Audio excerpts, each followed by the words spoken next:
แต่ปางก่อนมีครอบครัวนางใสหักได้อาศัยอยู่บ้านแห่งหนึ่งในเขตชนบทเช้ามื้อหนึ่งสายหักพ่อและแม่นั่งอยู่ก้องตารางซึ่งตอนนั้นอากาศหนาวหลายย่าได้เอาเสื้อแล่นมาให้พวกเขานุ่งสายหักว่าเสื้อเล่นอุ่นหลายพ่อพ่อว่าย่าของหลานเป็นคนที่ห่วงใยคนอื่นและยังมีความสำนาญในการทักเสื้อแล่นที่สุดได้ลูกเอ้ยทุกๆปีย่าจะทักเสื้อสะสมไว้เพื่ออยากให้ชาวบ้านผู้ที่ขาดแคลนมื้อหนึ่ง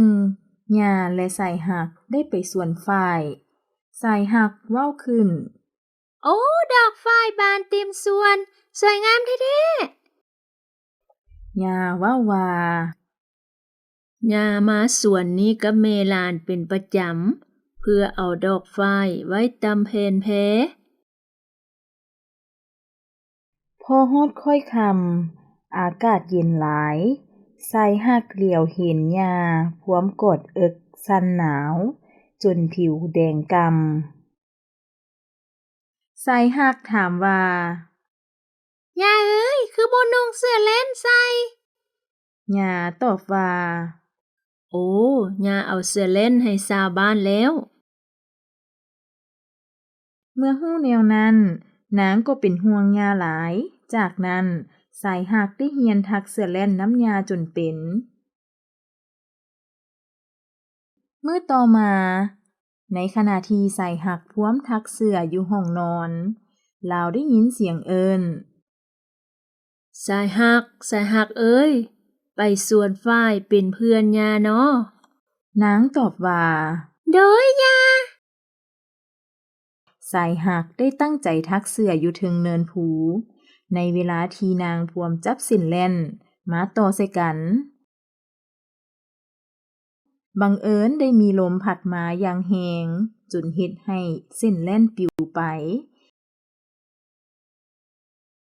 สายหักเฝ้าจับเอาเส้นแล่นแต่บ่ทันนางร้องขึ้นโอ้ยเส้นเล่นปลิวไปน้ำลมแล้วหลังจากนั้นเมื่อนางกลับมาฮอดเรือนได้ซอกหาเส้นแล่นสีแดงแต่ก็บ่มีนางจึงเอาเส้นแล่นสีขาวมาแทนเมื่อสายหักทักเสื้อสำเร็จแล้วก็ได้ร้องขึ้นด้วยความดีใจสายโยเสื้อยาสำเร็จแล้วสายหักทั้งเว้าทั้งโดดขึ้นจากนั้นลาวจับเสื้อขึ้นเบิงเวลาที่พร้อมเบิงเสื้ออยู่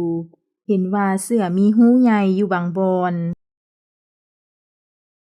จึงได้ทักเป็นรูปหัวใจใส่บอนที่มีหูตามเสื้อสายหักภูมิใจหลายลาวอมยิ้มเมื่อเห็นเสื้อที่ตนเองทักสุดท้ายสายหักอยากมอบเสื้อกันหนาวให้ย่า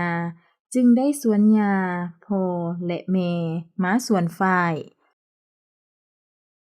หลังจากนั้นนางก็ได้ยืนกับของขวัญให้ย่าจับเอาและเปิดเบิ่งด้วยความตื่นเต้นย่าว่าโอ้เสื้อกันหนาวของย่าบ่นี่ย่าบ่เอาก็ได้ให้หลานเอาเสื้อนี้ไปมอบให้ชาวบ้านที่ขาดแคลนสาสายหักตอบว่าหลานทักให้ย่าด้วยความห่วงใยได้ย่าเอ้ยย่าภูมิใจจนน้ำตาซึมออกมาสายหักเข้าใจว่าย่าบ่มักเสื้อที่ตนเองทักบ่จึงเว้าว่าหลานว่าเสื้อพื้นนี้อุ่นหลายได้ย่าเอ้ยย่าต้องเอาเสื้อพื้นนี้จากหลานผ่านมาย่ามีแต่ให้คนอื่นแล้วสายหักก็ได้นุ่งเสื้อให้ย่าในเวลาที่สายหักพร้อมนุ่งเสื้อให้ย่านั้นพ่อและแม่ของลาวพร้อมเก็บดอกฝ้ายก็ได้เหลียวเบิ่งอย่างมีความสุขย่าว่าเสื้อพื้นนี้นุ่มๆคือกับนวลฝ้ายและถึกใจย่าแท้ๆหลานเอ้ย จากนั้นทั้งสองก็โอบกอดกันด้วยความภูมิใจ